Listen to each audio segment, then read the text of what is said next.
हरे कृष्णा. मित्रांनो,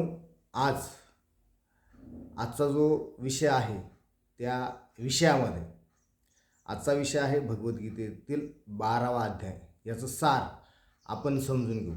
म्हणून भगवद्गीतेच्या या 12व्या अध्यायाच्या सार समजून घेताना आपल्या सर्वांचं या ठिकाणी मी मनपूर्वक स्वागत करतो, सहर्ष असं स्वागत करतो. तर मित्रांनो, आज आपण समजून घेऊ की भगवद्गीतेमधील 12वा अध्याय. आता या प्राकृत जगतामध्ये आल्याच्या नंतर या भौतिक जीवन जगत असताना आपल्याला वेळ मिळत नाही. या धकाधकीच्या जीवनामध्ये, या गतिमान जीवनामध्ये, या मॉडर्न जीवनामध्ये, या मोबाईल दुनियामध्ये, या आभासी दुनियामध्ये आपल्याला वेळ मिळत नाही भगवद्गीता वाचण्यासाठी, भगवद्गीतेला फॉलो करण्यासाठी, त्याचं आचरण करण्यासाठी, ती अंमलात आणण्यासाठी आपल्याला वेळ मिळत नाही. म्हणून आजचा जो विषय आहे की आपण भगवंताला कशा प्रकारे जाणून घेऊ शकतो. कारण आपण भगवंताचे अंश आहोत. आपण कोण आहोत? तर आपण पहिलं तर आत्मा आहोत आणि भगवंताचे अंश आहोत. जल, अग्नी, पृथ्वी, वायू आणि आकाश या पंचतत्वापासून आपण बनलेलो आहोत. म्हणजे हे जे पंचतत्व आहे त्याचा आपण एक अंश आहोत, तर भगवंताचे अंश आहोत. आणि म्हणून आपण भगवंताला जाणून घेतलं पाहिजे. कारण आपण भगवंताचे शाश्वत सेवक आहोत. आपण भगवंताचे सनातन सेवक आहोत.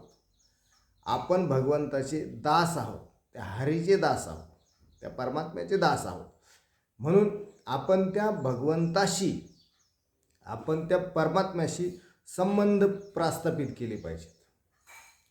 आपण त्या भगवंताशी एकरूप झालं पाहिजे. आपण त्या भगवंताशी संलग्न असलं पाहिजे. आपण त्या भगवंताशी विलीन असलं पाहिजे. आपण त्या भगवंताशी समर्पित झालं पाहिजे. कारण आपण त्या भगवंताचे अंश आहोत. आपलं परम कर्तव्य आहे, आपण त्याचे दास आहोत. त्याचे भगवंताच्या प्रेममय भक्तीमध्ये विलीन असलं पाहिजे, एकरूप असलं पाहिजे, संलग्न असलं पाहिजे. या भौतिक जीवन जगत असताना आपण भरकटलेलो आहोत. आपल्याला गीता, गाथा, रामायण, महाभारत, वेद, पुराण वाचण्यासाठी वेळ नाही. म्हणून आपण भगवंताला जाणून घेतलं पाहिजे. भगवंताच्या भक्तीमध्ये विलीन असलं पाहिजे. कारण का विलीन असलं पाहिजे? तर आपण भगवंताचे शाश्वत सेवक आहोत, त्यांचे अंश आहोत. त्याच्यासाठी भगवंताशी आपण विलीन असलं पाहिजे. म्हणून भगवंत 12व्या अध्यायामध्ये सांगतात की मला जर जाणून घ्यायचं असेल तर कशाद्वारे जाणून घेऊ शकतो आपण. आता आपल्याला जर भगवंताला जाणून घ्यायचं आहे तर मग कशाद्वारे जाणून घेऊ शकतो? तर आपल्याला केवळ आणि केवळ भक्तीद्वारे भगवंताला जाणून घेऊ शकतो आपण.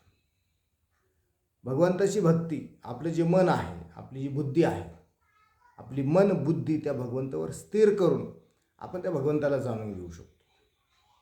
आपण भक्तीद्वारे भगवंताला जाणून घेऊ शकतो. म्हणून भगवंत आणि आपला काय संबंध आहे? एकदा आपल्याला हे सत्यस्वरूप कळलं की आपण 100% भगवंताला जाणून घेऊ शकतो, भक्तीद्वारे जाणून घेऊ शकतो.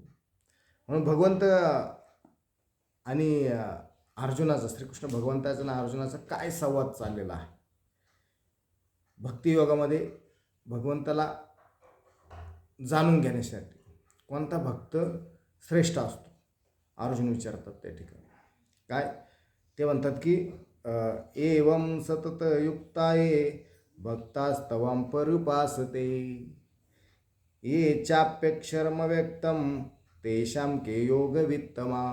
म्हणजे अर्जुनाने पृच्छा केली, अर्जुनाने विचारलं की जे सदैव तुमच्या भक्तीमध्ये संलग्न असतात, जे निर्विशेष ब्रह्माची उपासना करतात, निर्विशेष ब्रह्माची उपासना करतात, ते तुम्हाला जास्त प्रिय आहेत की जे साकारवादी म्हणजे सविशेषवादी ब्रह्माची उपासना करतात, ते तुम्हाला प्रिय आहेत. कोणते प्रिय आहेत? निर्विशेष ब्रह्माची उपासना करतात ते प्रिय आहेत, की सविशेषवादी ब्रह्माची उपासना करतात ते प्रिय आहेत. भगवंत त्या ठिकाणी सांगतात की जे सतत माझ्या, सतत युक्ता म्हणजे सतत माझंच चिंतन करतात, माझीच भक्ती करतात. त्यांनी काय सांगितलंय? सतत युक्ता म्हणजे सतत माझ्या प्रेममयी भक्तीमध्ये युक्त असतात, सतत माझंच चिंतन करतात, सतत माझं श्रवण करतात, सतत माझ्या विग्रहाची पूजा करतात, सतत माझं ध्यान करतात, सतत माझ्या भक्तीमध्ये विलीन असतात, ते भक्त मला प्रिय असतात, असं भगवंत सांगतात.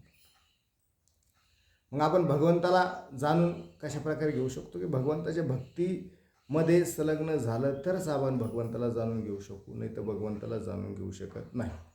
सतत युक्ता, सतत त्या भगवंताचं चिंतन, भगवंताचं नामस्मरण, भगवंताचं संकीर्तन, भगवंताचं ध्यान, भगवंताच्या भक्तीमध्ये विलीन असलं पाहिजे. कारण आपण भगवंताचे शाश्वत सेवक आहोत, याचं विस्मरण नाही झालं पाहिजे आपल्याला. त्याचं स्मरणातच असलं पाहिजे की भगवंताचे शाश्वत सेवक आहोत, भगवंताचे दास आहोत, भगवंताच्या सेवेमध्ये विलीन झालं पाहिजे.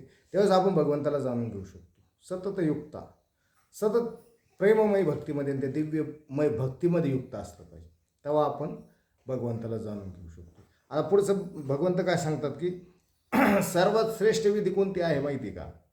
या भौतिक जीवन जगत असताना सर्वात श्रेष्ठ विधी काय असेल तर ती भगवंताची भक्ती, ही सर्वात श्रेष्ठ विधी सांगितली भगवंताने, सर्वात श्रेष्ठ.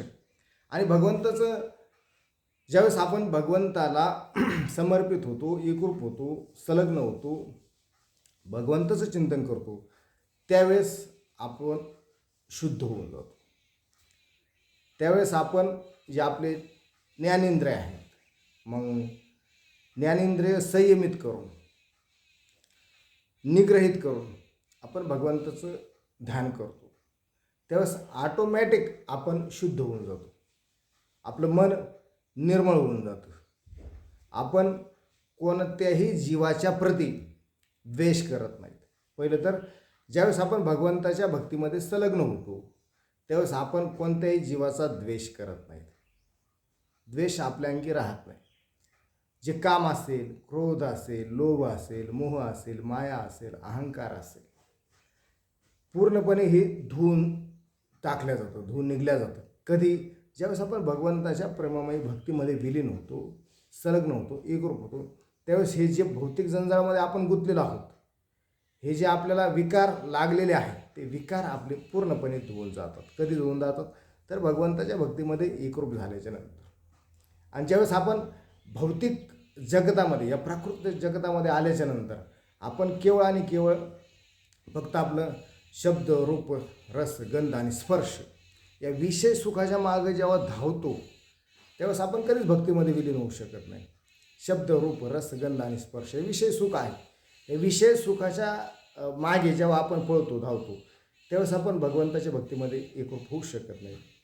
ज्यावेळेस आपले काम, क्रोध, लोभ, मोह, माया, अहंकार हे जळून जातील त्यावेळेस आपण भगवंताच्या भक्तीमध्ये विलीन होऊ आणि भगवंताला जाणून घेऊ. कशाद्वारे? तर भगवंताला भक्तीद्वारे जाणून घेऊ.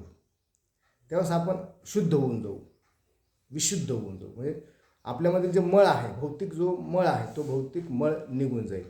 जेव्हा भगवंताच्या भक्तीमध्ये विलीन होऊ तेव्हा भगवंत सांगतात की मला कोणता भक्त प्रिय? सतत माझ्या चिंतन करतो, माझंच मनन करतो, माझंच भक्तीमध्ये एकरूप होतो, संलग्न होतो, तो भक्त मला प्रिय आहे, भगवंत सांगतात. मग आपल्याला भगवंताला प्रिय व्हायचं असेल तर आपल्याला भगवंताच्या भक्तीमध्ये यावं लागेल. आणि सर्वोत्तम गोष्ट म्हणजे भगवंताची भक्ती ही सर्वोत्तम गोष्ट आहे भौतिक जीवनामध्ये आल्याच्या नंतर. म्हणून आपल्याला त्या ठिकाणी भक्ती, मग आता तुम्ही म्हणता की भक्तीमध्ये संलग्न जर झालं तर मग आपल्याला काम सोडून द्यावं लागतील किंवा संन्यास घ्यावा लागेल किंवा मग सतत देवाच्या पुढे जाऊन जर बसलं मग आपण करायचं काय, खायचं काय? तसं नसतं. मग भक्तीचे सुद्धा भगवंताने प्रकार सांगितलेला आहे. आपण आपल्या कर्माद्वारे सुद्धा भक्ती करू शकतो. कशाद्वारे भक्ती करू शकतो? कर्माद्वारे. मग आपलं कर्म काय आहे? जे आपण ज्ञानेंद्रियाद्वारे कर्म करतो. मग जे कर्म असतं, आपलं काम असतं की आपण एखाद्या जे कर्माद्वारे म्हणजे जे कर्म आपण करतो ते भगवंताला समर्पित केले पाहिजे. आपण फळाची इच्छा न करता, कर्मण्येव अधिकार असते मा फलेषु कदाचन, म्हणजे कर्म करा परंतु फळाची इच्छा नका करू. म्हणजे कर्म आपण करतोय ते भगवंताला समर्पित करून द्यायचं, भगवंताच्या ठाई ठेवायचे ते कर्म. मग एखादं कर्म करत असताना आपण एखादं मंदिराचं काम चाललेलं आहे, आपल्या गावामध्ये खूप सुशोभित असं मंदिर उभं राहतं, त्या मंदिराच्या ठिकाणी आपण जी आपली 2-5 रुपये देण्याची कुवत असेल तर त्या 2-5 रुपये देऊन आपण त्याला दान देऊ शकतो. ह्या कर्माद्वारे सुद्धा आपण भगवंताची, ती एक भक्तीच आहे, भगवंताची भक्ती करू शकतो. किंवा आपण एखादा दुःखी आहे, पीडित आहे, एखादा अपंग आहे, अनाथ आहे, त्याला काहीतरी दान देऊन त्याला आनंदी करू शकतो. ही एक भक्तीच सांगितलेली आहे. म्हणजे भगवंत सांगत नाहीत की दररोजच माझ्या भक्तीमध्ये माझ्यापाशी येऊन तुम्ही डोकं आपटा म्हणजे तुम्हाला सगळं काही मिळेल, तसं नाही. भगवंत काय सांगतात की कर्माद्वारे सुद्धा आपण भक्ती करू शकतो. म्हणजे कर्म, आपण ज्यावेळेस चांगले कर्म करतो तेव्हा आपल्याला एक वेगळीच फिलिंग येत असते, वेगळीच भावना मनामध्ये तयार होत असते. म्हणून जे आपले कर्म आहेत, दररोजचे नित्य कर्म आहेत, दररोज जे कर्म आपण दैनंदिन जीवन जगत असताना जे कर्म करतो ते भगवंताच्या प्रत्यर्थ करा. भगवंत संतुष्ट होईल, भगवंताच्या संतुष्टीसाठी कर्म करा, जेणेकरून भगवंत संतुष्ट होतील. मग एखाद्याला दान दिलं, एखाद्या मंदिरासाठी दान दिलं, किंवा एखाद्या दुःखी अनाथ अपंग माणसासाठी, व्यक्तीसाठी दान दिलं तर भगवंत संतुष्टच होतील ना. म्हणून भगवंताच्या संतुष्टीसाठी कर्म करा. आपण कर्माद्वारे सुद्धा भक्ती करू शकतो. म्हणजे आपण जीवन जगत असताना लगेच आपण दररोज देवापुढे येऊन बसायचं असं भगवंत सांगत नाही. ते सांगतात की कर्माद्वारे भक्ती करा. कर्माद्वारे सुद्धा भक्ती करू शकतो. एखाद्याला दान देऊ शकतो, एखाद्याला भोजन देऊ शकतो, एखाद्याला अन्न देऊ शकतो, एखाद्याला तहानलेलं पाणी देऊ शकतो. म्हणजे चांगले कर्म जे आपल्या हातून कर्म आहेत ते कर्माद्वारे आपण भक्ती करू शकतो. त्या कर्मफलाचा त्याग करून, मग मी एखाद्याला दान देतोय तर मला त्याच्यामागं मग दान दिल्याच्या नंतर माझं काय बोर्डला याच्यावर त्याच्यावर नाव लागलं पाहिजे, अशा भावनेने, अशा श्रद्धेने कर्म करू नका. जेणेकरून भगवंत संतुष्ट होतील अशा श्रद्धेने कर्म करा. ते एक भक्तीच आहे. भगवंताने त्याला सुद्धा एक भक्ती म्हटलेलं. म्हणजे 4 प्रकारची भगवंताने भक्ती सांगितलेली. कर्माद्वारे सुद्धा आपण भक्ती करू शकतो. आता ध्यानाद्वारे सुद्धा आपण भक्ती करू शकतो. ध्यानाद्वारे म्हणजे कसं, जे आपले ज्ञानेंद्रिय आहेत ते ज्ञानेंद्रिय संयमित करून आपण भगवंताच्या विग्रहाचं स्मरण करून, भगवंताचा एखादा फोटो असेल किंवा भगवंताचं एखादं रूप असेल, साकार रूप असेल, त्याच्यावर आपली मन बुद्धी जे ज्ञानेंद्रिय आहेत त्याचं स्थिर करून, एकाग्र करून आपण जर ध्यान केलं तर ती सुद्धा एक भक्तीच होऊ शकते. आपल्याला दिवसातून 5-10 मिनटंसुद्धा तरी आपण भगवंताच्या भक्तीमध्ये घातले पाहिजे. म्हणजे भगवंताचं आपण ज्यावेळेस आपण ध्यान करतो, मेडिटेशन करतो, तेव्हा ऑटोमॅटिक आपण भगवंताशी कनेक्ट होत असतो. म्हणजे त्याच्या ध्यानाद्वारे आपले जे ज्ञानेंद्रिय आहेत, आपली जी म्हणजे ज्ञानेंद्रियाद्वारे ज्ञानेंद्रियाला निग्रहित करून, संयमित करून ती सुद्धा एक भक्तीच होते. म्हणजे ध्यानाद्वारे सुद्धा भक्ती भगवंताने सांगितलेली आहे. कर्माचा फलाचा त्याग करून, कर्मफळाचा त्याग करून चांगले प्रकारे जर कर्म केले ती सुद्धा एक भक्तीच होत आहे. म्हणजे एखादी राष्ट्रसेवा असेल, एखाद्या गावाची सेवा असेल, देशाची सेवा असेल, किंवा एखाद्याला अनाथ अपंग पीडित दुःखीला काहीतरी देण्याचं काम असेल, एखाद्या ठिकाणी चांगल्या प्रकारे जर जेवण भोजन चाललेलं असेल, तिथले पात्र उचलायचं काम असेल, ते सुद्धा जर आपण केलं ती एक प्रकारची भक्तीच होऊ शकते. किंवा एखाद्याला म्हणजे जे आपल्याला चांगलं मंदिरामध्ये जाऊन भगवंताची एखाद्या फोटो विग्रहाला एखाद्याला फूल पुष्प हे जरी आपण वाहिलं तर ती एक प्रकारची भक्तीच होऊ शकते. म्हणजे कर्माद्वारे आपण चांगल्या प्रकारची भक्ती करू शकतो. ध्यानाद्वारे सुद्धा भगवंताची भक्ती करू शकतो. आपल्या ज्ञानेंद्रियाला, आपल्या मन बुद्धी हे सगळं स्थिर करून आपण ध्यानाद्वारे सुद्धा भगवंताशी कनेक्ट होऊ शकतो. ती सुद्धा भगवंताची भक्तीच सांगितलेली आहे. आता तिसरं म्हणजे ज्ञानाच्या अनुशीलनाद्वारे सुद्धा भक्ती करू शकतो आपण. ज्ञानाचं अनुशीलन पुढं जर मग एखादं आपल्याजवळ एखादं इस्कॉनचं हे असेल, टेम्पल वगैरे असेल, किंवा एखादे दररोज त्या ठिकाणी संघ असेल, सत्संग असेल, त्या ठिकाणी जाऊन आपण ज्ञान घेऊ शकतो, भगवंताचं ज्ञान घेऊ शकतो. किंवा एखाद्या प्रामाणिक आध्यात्मिक गुरु असेल, एक स्वामी असतील, आचार्य असतील, त्यांच्या सान्निध्यात राहून ज्ञानार्जन करून घ्यायचं, आपल्याला ज्ञान मिळवायचं. आणि ज्ञान मिळवण्याच्या ती सुद्धा एक भक्ती सांगितली. ज्ञान ग्रहण करायचं. जितक्या प्रमाणामध्ये ज्ञान आपल्याला मिळवता येईल तेवढ्या प्रमाणामध्ये ज्ञान मिळवायचं. ज्ञानाच्या अनुशीलनाद्वारे सुद्धा आपण भक्ती करू शकतो. एकदा ज्ञान मिळालं की आपली श्रद्धा पक्की होऊन जाते, भगवंतावर आपली श्रद्धा दृढ होऊन जाते. मग भगवंत सांगतात ना की जे पूर्ण श्रद्धेने, दृढ श्रद्धेने माझी भक्ती करतात ते भक्त मला प्रिय असतात. मग ज्ञानाचं अनुशीलन एकदा आपल्याला झालं, ज्ञान एकदा आपल्याला मिळालं की आपल्याला भगवंत काय आहे हे कळतं. म्हणून ज्ञानाच्या अनुशीलनाद्वारे सुद्धा आपण भगवंताची भक्ती करू शकतो. आपण कर्माद्वारे सुद्धा भगवंताची भक्ती करू शकतो. आपण ध्यानाद्वारे सुद्धा भगवंताची भक्ती करू शकतो. म्हणजे या 2-3 प्रकारे आपण भगवंताची भक्ती करू शकतो. आता दुसरं सांगितलं की ज्यावेळेस भगवंताच्या भक्तीमध्ये आपण एकरूप होऊ, विलीन होऊ, त्यावेळेस आपण कोणत्याही जीवाचा द्वेष करत नाही. सर्व प्राणी मात्रावर आपण दया करू शकतो. दया करतोच आपण. सर्व प्राणी मात्र असेल, सर्व जीवाच्या ठाई आपल्याला म्हणजे कुणालाही आपण कुणाचाही द्वेष करत नाहीत. आपण सगळ्याशी प्रेमाने वागतो, आत्मीयतेने वागतो, आस्थेने वागतो, म्हणजे नम्रपणाने वागतो. कधी ज्यावेळेस आपण भगवंताच्या भक्तीमध्ये विलीन होऊ, आपल्याला कर्म काय आहे ते कळेल, आपल्याला ज्ञान काय आहे ते कळेल, आपल्याला भक्ती काय आहे ते कळेल. ज्यावेळेस ह्या आपल्याला गोष्टी कळतील त्यावेळेस आपण कोणत्याही जीवाचा द्वेष करणार नाही. सर्व जीवाच्या ठाई आपल्याला आदर सन्मानच असेल अशा प्रकारे आपण 100% वागू. ती एक भक्तीच आहे. सर्व जीवांच्या ठाई आदर भक्तीने जर वागलं, सन्मानाने वागलं, कोणाचा द्वेष केला नाही, त्यावेळेसच ती एक भक्तीच होऊ शकते. म्हणजे जेव्हा आपल्याला ज्यावेळेस आपण परमात्म्याची आपल्याला अनुभूती होईल त्यावेळेस आपण कोणत्याही प्रकारच्या जीवाचा द्वेष करणार आहे. ते एक भक्तीच सांगितलेली आहे भगवंताने. ती कर्माद्वारे भक्ती होती ना. कोणाच्या जीवाचा द्वेष करणं म्हणजे कर्माद्वारे भक्ती होते. आणि ज्यावेळी आपण ह्या भौतिक प्रकृतीमध्ये आल्यानंतर या भौतिक प्रकृतीमध्ये आल्यानंतर आपले जे इंद्रिय तृप्तीसाठी झगडतो त्याने आपली कधीच प्रगती होणार नाही. आपल्याला सुख नावाची गोष्ट कधीच मिळणार नाही. मग सुख नावाची गोष्ट कधी मिळेल? चांगले कर्म करत असताना, चांगलं ज्ञान घेत असताना, किंवा चांगलं ध्यान करत असताना, राष्ट्राच्या, देशाच्या, समाजाच्या, कुटुंबाच्या, मित्राच्या, सहकार्याच्या प्रति आपली आदरभाव, सन्मानाची भावना असलेली तरच आपल्याला सुख मिळेल. नाही तर आपण धावतोय कशासाठी? विषय सुखासाठी जर धावत असलो तर आपल्याला कधीच सुख मिळणार नाही. फक्त शेवटी आपल्याला भगवंताची भक्ती करायची ना, तर मग आपल्याला शेवटी भगवंताची गुणगानच करावं लागतं. ज्या ठिकाणी बसलोय त्या ठिकाणी सुद्धा आपण भगवंताची चर्चा केली, ती एक प्रकारची भक्तीच होते. 100% ती एक प्रकारची भक्तीच होते. म्हणजे त्याचं चिंतन बोधन होतं ना भगवंताचं, ती एक प्रकारची भक्तीच होते. म्हणजे आपण बसल्या ठिकाणी जर एखाद्या चांगल्या प्रकारची भगवंताची चर्चा करत राहिलं, ती सुद्धा एक प्रकारची भक्ती होती.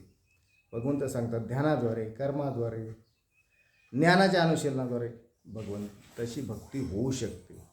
केवळ फक्त भगवंताच्या जवळ जाऊन बसलं दिवसभर तर तशी प्रकारची भक्ती, तर कर्माद्वारे भक्ती होऊ शकते, ज्ञानाच्या अनुशीलनाद्वारे भक्ती होऊ शकते, ध्यानाद्वारे सुद्धा भक्ती होऊ शकते, चांगल्या कर्माद्वारे सुद्धा भक्ती होऊ शकते. भगवंत हे सांगतात. 3-4 प्रकारची भक्ती भगवंताने सांगितलेली आहे. श्रद्धेद्वारे आपण आपल्या मोबाईलवर एखादी इमेज ठेवली भगवंताची आणि त्या भगवंताच्या कंटिन्यू आपण ध्यानामध्ये राहिलो तर त्याच्या प्रकारे सुद्धा भक्ती होऊ शकते. म्हणजे असं भक्ती होऊ शकते. आणि ज्यावेळेस आपण भगवंताच्या भक्तीमध्ये विलीन होऊ, एकरूप होऊ, सरळ होऊ, तेव्हा भौतिक जंजाळातून आपण तर मुक्त होऊच होऊ. पण जन्म आणि मृत्यूचं मार्गक्रमण आपण कधीही करणार नाही.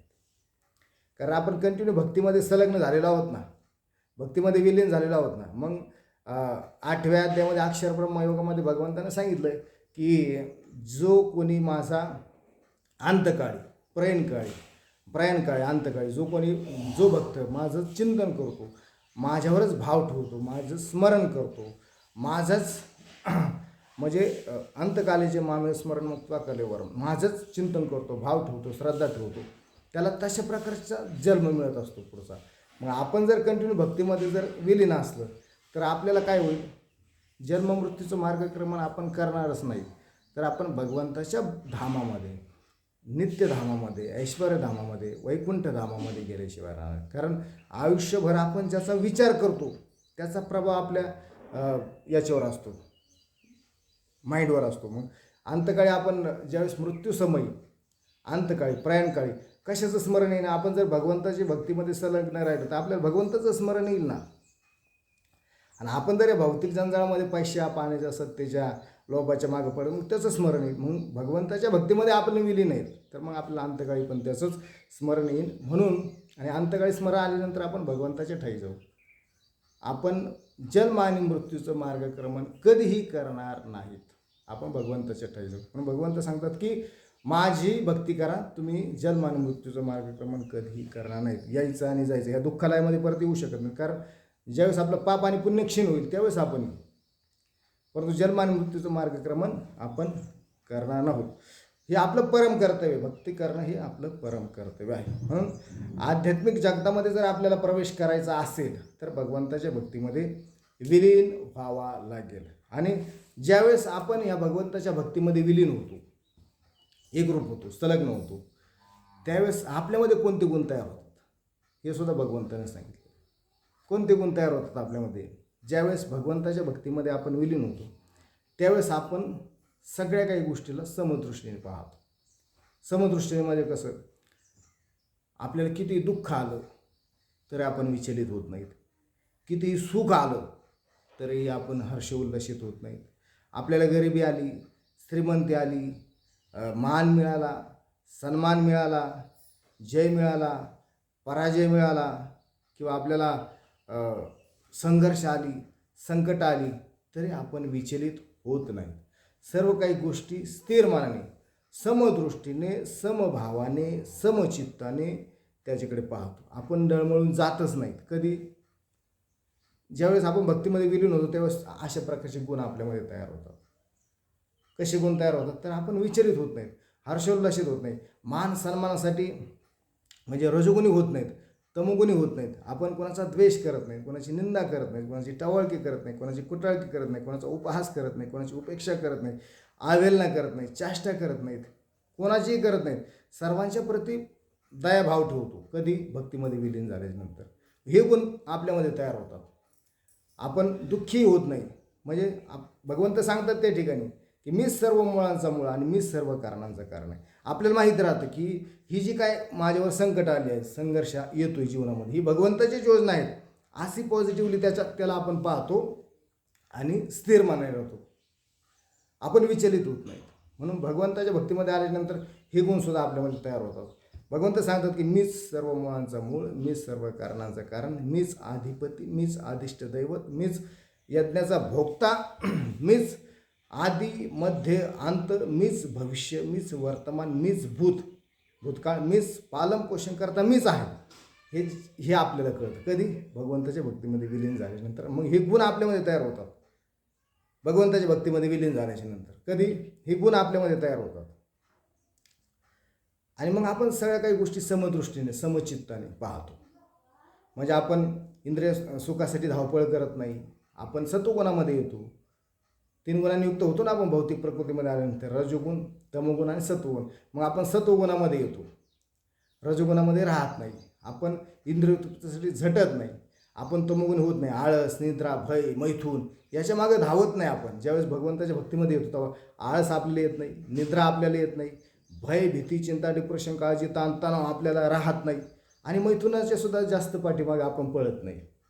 ज्यावेळेस भगवंताच्या भक्तीमध्ये येतो त्यावेळेस म्हणजे हे गुण आपल्यामध्ये तयार होतात, हे गुण आपल्यामध्ये उत्पन्न होतात, भगवंत सांगतात. म्हणून भक्तीद्वारेच आपण भगवंताला जाणून घेऊ शकतो. ज्यावेळेस भगवंताला आपण जाणून घेऊ शकतो त्यावेळेस आपण एकदम सुहृदय म्हणजे चांगल्या हृदयाने जर भगवंताला जाणून घेतलं तर आपण चांगल्या प्रकारचं जीवन जगू शकतो. या भौतिक जंजाळामध्ये गुंतल्याच्या नंतरही भगवंताला भक्तीद्वारे जाणून घ्यायला पाहिजे आपण. आणि मग भगवंताने सांगितलं की आपण चांगल्या कर्माद्वारे सुद्धा भक्ती करू शकतो. म्हणजे भगवंताच्या जवळ मंदिरातच जाऊन बसा असं नाही सांगत भगवंत, तर कर्माद्वारे सुद्धा आपण म्हणजे आपले जे ज्ञानेंद्रिय आहेत, ज्ञानेंद्रियाद्वारे आपण कर्म करत असतो. आपण कर्माद्वारे, विचाराद्वारे, वाणीद्वारे, सवयीद्वारे, संस्काराद्वारे, चरित्राद्वारे, आपण संस्काराद्वारे अशाद्वारे आपण कर्म करतो. मग ते कर्माचा फळाचा त्याग करायचा आणि भगवंताला समर्पित असे कर्म करायचे. तेव्हाच आपण भगवंताला कर्माद्वारे जाणून घेऊ शकतो, ध्यानाद्वारे जाणून घेऊ शकतो. भगवंताचं ध्यान करत राहायचं, चिंतन करत राहायचं, मनन करत राहायचं, एकरूप व्हायचं, संलग्न व्हायचं. ध्यानाद्वारे सुद्धा आपण ज्ञानेंद्रिय, कर्मेंद्रिय जी मन, बुद्धी सगळं हे संयमित करून आपण भगवंताला जाणून घेऊ शकतो. ध्यानाद्वारे, श्रद्धेद्वारे, भगवंताच्या शास्त्र वाचून, वेद पुराण वाचून, विधिविधानानुसार जे शास्त्र पुराण आहेत ते वाचून सुद्धा भगवंताच्या भक्तीमध्ये विलीन होऊ शकतो. ध्यानाद्वारे, शास्त्रविधीनुसार, कर्माद्वारे आणि ज्ञानाच्या अनुसरणाद्वारे ज्ञान प्राप्त करून, पूर्णपणे ज्ञान ज्यावेळेस आपण प्राप्त करून त्याच्याद्वारे सुद्धा आपण भगवंताची भक्ती करू शकतो. आणि जेव्हा ह्या गोष्टी सगळ्या भगवंताची भक्ती याच्यामध्ये ज्यावेळेस आपण विलीन होतो त्यावेळेस आपल्यामध्ये गुण निर्माण होतात. कोणते गुण निर्माण होतात तर आपण सगळ्या काही गोष्टी समचित्ताने, समदृष्टीने, समभावाने पाहतो. हर्षोल्लासित होत नाहीत, विचलित होत नाहीत, डगमगून जात नाहीत, भय भीती आपल्यामध्ये राहत नाही, डिप्रेशन, ताण तणाव, चिंता आपल्यामध्ये राहत नाही, काही गोष्टी आपल्यामध्ये राहत नाहीत. आणि आपण भगवंताच्या ठाई जातो. कधी? ज्यावेळेस आपण भगवंताच्या भक्तीमध्ये विलीन राहतो, आयुष्यभर त्याचाच प्रभाव आपल्याला पडतो ना. मग आपण भगवंताच्या भक्तीमध्ये विलीन होऊन भगवंताच्या ठाई जातो. जन्म आणि मृत्यूचं मार्गक्रमण करत नाही. आणि हे गुण आपल्यामध्ये उत्पन्न झाले, आपण स्थिर जीवन जगतो.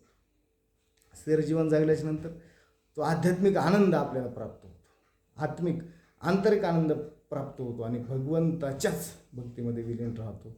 भगवंताचीच सेवा आपण करतो, कारण भगवंताची सेवा करणं आपलं परम कर्तव्य आहे. आपण आत्मे आहोत आणि आत्मे आहोत, भगवंताचे अंश आहोत, म्हणून भगवंताची सेवा करणं गरजेचं आहे. मग भगवंताची सेवा फक्त मंदिर आपण म्हणून ते मी परत सांगतो की भगवंताची सेवा आपण म्हणू की मला वेळ नाही, मग कर्माद्वारे करा ना, मग ध्यानाद्वारे करा ना, ज्ञानाद्वारे करा ना, भगवंताचे वेद पुराण वाचून करा ना. हे 4 प्रकारे भगवंतानं भक्ती सांगितली.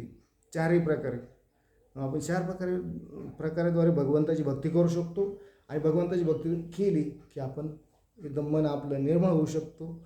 आणि मन निर्मळ झालं की आपल्याला सुख प्राप्त होऊ शकतं. आणि सुख प्राप्त झालं की आपल्यामध्ये नवीन गुण तयार होऊ शकतात. आपले पहिले जे विकारी विचार आहेत ते निघून जाऊ शकतात आणि चांगले विचार आपल्या मनामध्ये येऊन आपल्या चांगल्या प्रकारे जीवन जगू शकतो. म्हणून भगवंताच्या भक्तीमध्ये विलीन झालं पाहिजे आणि भगवंताला भक्तीद्वारे जाणून घेतलं पाहिजे. ज्यावेळेस आपण भगवंताला भक्तीद्वारे जाणून घेऊ त्यावेळेसच आपण यशकीर्तीवर पोहोचू, आध्यात्मिक आनंद आपल्याला मिळेल. भगवद्गीता आपण फॉलो करायला चालू करा. ज्यावेळेस भगवंताने खूप सुंदर सांगितलं, एक गोष्टीचा उलगडा होतो त्या ठिकाणी. आता याच्यामध्ये जर उदाहरणं मी घेतली असती तर ती 1-1.5 तास चाललं असतं. म्हणून शॉर्ट बट स्वीट्स एकदम थोड्या याच्यामध्ये सांगितलं आपल्याला की भगवंताची भक्ती 4 प्रकारे आपण करू शकतो. भगवंताची भक्ती केल्यानंतर कोणते गुण आपल्यामध्ये निर्माण होऊ शकतात. आपले यश, अपयश, मान सन्मान, दुःख, सुख, गरिबी, श्रीमंती, आपल्याला आनंद किंवा वाईट, या सगळ्या गोष्टीकडे आपण समदृष्टीने म्हणजे स्थिर राहून पाहू शकतो. ही सगळी काही भगवंताची योजना आहे. आणि म्हणून सांगतात की मीच सर्व मुळाचं, म्हणजे मीच आधी मध्य अंत सर्वांचा भोक्ता मीच आहे. म्हणून ह्या गोष्टीकडे आपण पॉझिटिव्हली पाहतो आणि पॉझिटिव्ह ज्यावेळेस आपल्यामध्ये सकारात्मकता तयार होते त्यावेळेस आपण अप्रतिम जीवन जगू शकतो. म्हणून भगवद्गीतेला फॉलो आपण केलं पाहिजे, कंटिन्यू भगवद्गीता वाचली पाहिजे आणि चांगल्या प्रकारे जीवन जगलं पाहिजे. एवढंच ह्या व्हिडिओचा मागचा उद्देश होता. व्हिडिओ भरपूर लांब झाला. व्हिडिओ जर आपल्याला आवडला असेल आणि आध्यात्मिक आनंद आपल्याला प्राप्त करून घ्यायचा असेल, परमार्थिक आनंद प्राप्त करून घ्यायचा असेल तर आपण भगवद्गीता वाचली पाहिजे, फॉलो केली पाहिजे, आचरणात आणली पाहिजे, अंमलात आणली पाहिजे. एवढंच या व्हिडिओचा उद्देश होता. रामकृष्ण हरी, हरे कृष्ण.